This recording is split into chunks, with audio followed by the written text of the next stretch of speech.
Le dessin de presse entre liberté d'expression et censure, une exposition itinérante à louer.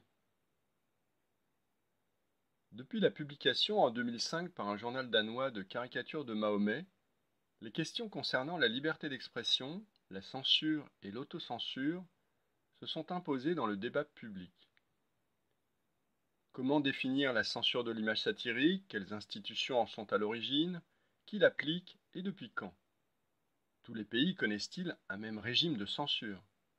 En France, qu'est-ce qui change pour les images avec la loi de juillet 1881 sur la presse? Qu'en est-il ensuite, pendant les périodes de guerre notamment? Aujourd'hui, quelles limites la loi impose-t-elle à la liberté d'expression, du dessin de presse et de la caricature? Peut-on parler de censure dans les pays démocratiques? Les réseaux sociaux exercent-ils de nos jours une nouvelle censure, comme le disent certains?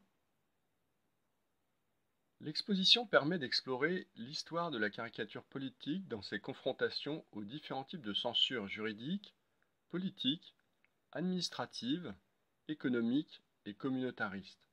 Elle propose également de s'interroger sur la notion de liberté d'expression, sur ses limites, mais également de réfléchir à la problématique du choc des cultures et au rôle d'Internet dans ces tensions internationales et interculturelles.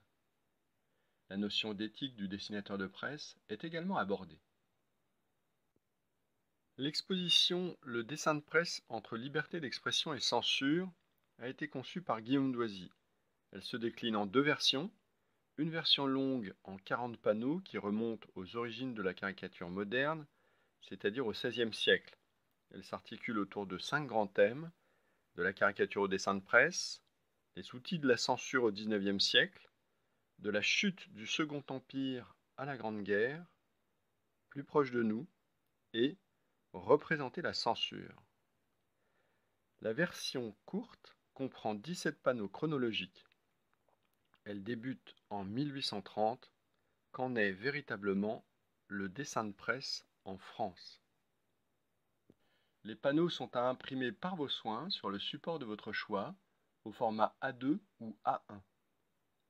Nous proposons également des accompagnements pédagogiques, des tables rondes en présence de dessinateurs professionnels ou encore des conférences sur le sujet de l'exposition. N'hésitez pas à nous contacter pour en savoir plus.